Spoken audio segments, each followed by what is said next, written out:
नमस्कार। हरिओम। आप कैसे हैं सब लोग? मैं उम्मीद करती हूँ आप सब अच्छे होंगे।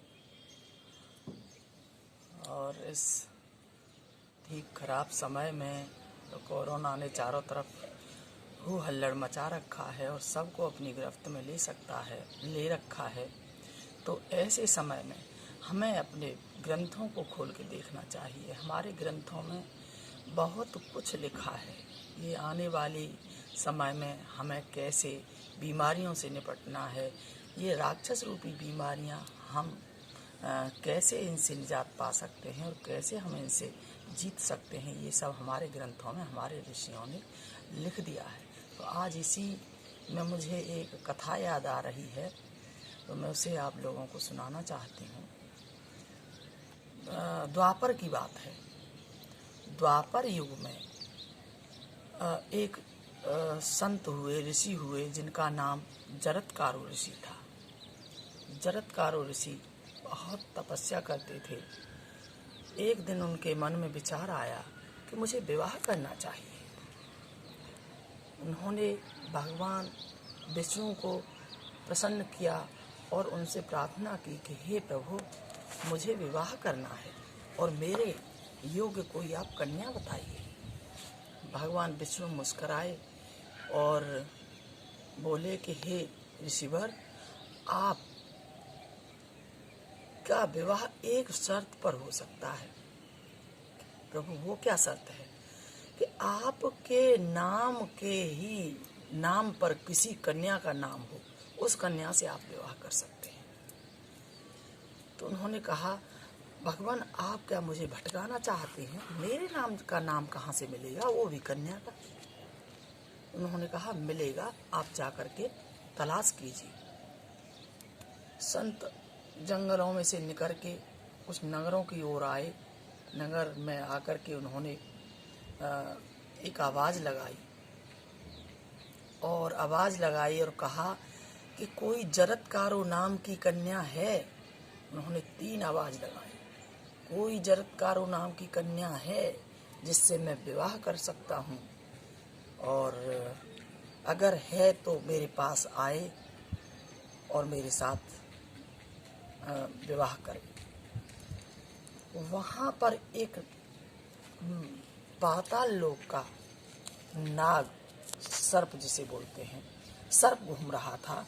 सर्प ने ये बात सुनी तो उसने जाकर के पाताल लोक में और अपने राजा को बताया कि इस तरह से वहाँ पर एक जरत्कारो नाम के ऋषि जरत्कारो नाम की कन्या के साथ विवाह करने के इच्छुक हैं।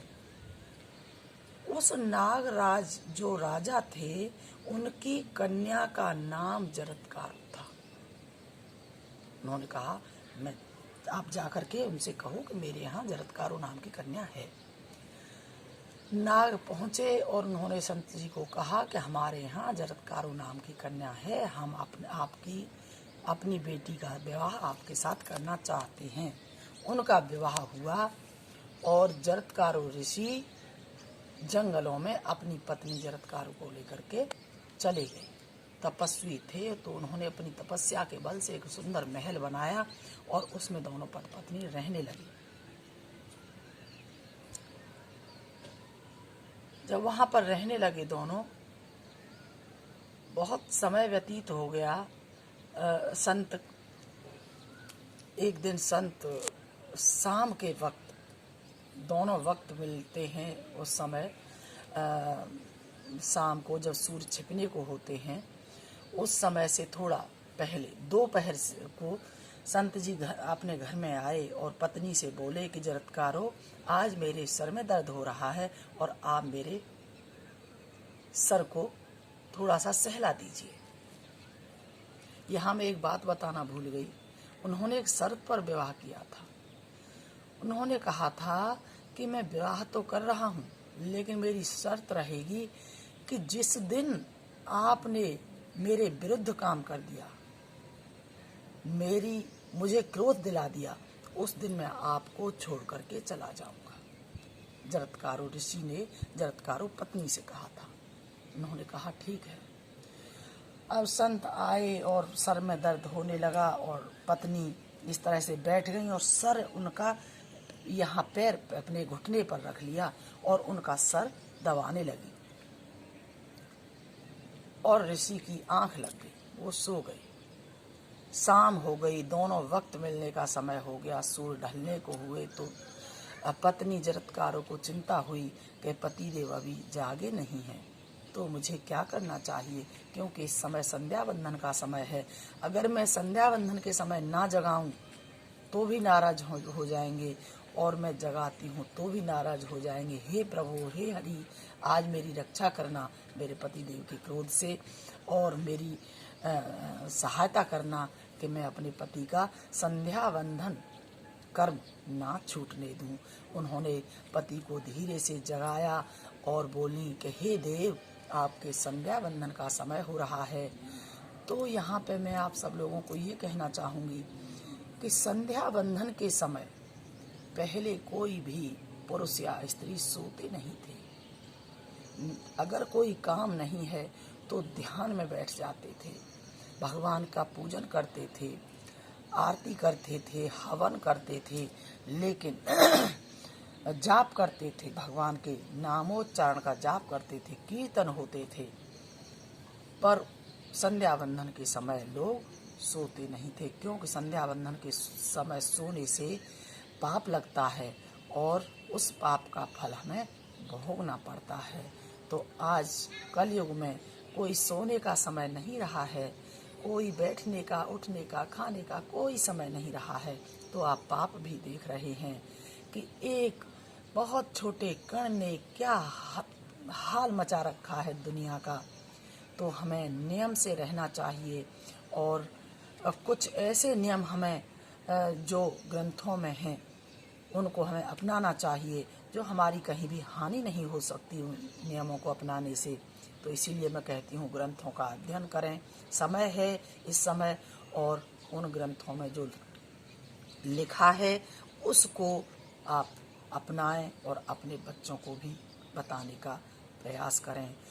सो उन्होंने जरत्कारो पत्नी ने अपने पति को जगाया और जैसे ही पति को जगाया, पति एकदम क्रोध में आ गए और बोले, हे सर्पिणी, वो सर्प की पुत्री थी, सर्पिणी थी। उन्होंने कहा, हे दुष्टा सर्पिणी, तूने मुझे मेरे शरीर में पीड़ा थी और तूने मुझे जगा दिया, सो मैं तुझे अब एक क्षण भी तेरे पास नहीं ठहर सकता हूँ और मैं अब चला जाऊंगा यहाँ से। जरत्कारो पत्नी थर थर कांपने लगी और बोली, हे देव। जरत्कारो पत्नी ने अपने पति के चरण पकड़ लिए और बोली, हे देव, मेरा कहीं अपराध नहीं है, आप विचार कर देखिए, संध्या बंधन का समय है, मेरी तो दोनों तरफ से ही आपसे मुझे क्रोध मिलना था, तो वो ईश्वर की गति है और आपकी जो लीला है उसको मैं कुछ भी नहीं कह सकती हूँ। पर हे नाथ, आप मेरा प्रार्थना सुने कि आप तो चले जाएंगे, मैं कैसे रहूँगी और मैं किसके सहारे रहूँगी। तो उन्होंने कहा कि देवी, आप, मेरा वचन था कि मैं जब क्रोध आ जाएगा मैं चला जाऊंगा, तो मैं रुक तो नहीं सकता हूँ, लेकिन आपका एक पुत्र होगा जिसके साथ आप रहेंगी और जो आगे चल करके बहुत ही बड़ा, ये पूरी दुनिया के लिए बहुत बड़ा कार्य करेगा। सो अब आप शांति से रहिए और आप यहाँ रहिए या अपने पिता के पास चली जाएं और मैं तपस्या करने के लिए जाता हूँ। तो जरत्कारो ऋषि तपस्या के लिए चले गए और वो जरत्कारो पत्नी वहीं अपने उसी महल में रह करके तपस्या करने लगी। और उनके पुत्र की कथा मैं फिर किसी दिन सुनाऊंगी। आज इतना ही। आज ये कथा मुझे बड़ा दिमाग में आ रही थी। ये कथा मैंने कई वर्षों पहले ग्रंथ से पढ़ी थी, सो आज मैंने आप लोगों को सुनाई। आप लोग सुने, बहुत बहुत आपका धन्यवाद। नमस्कार। जय श्री राधे, जय श्री कृष्ण।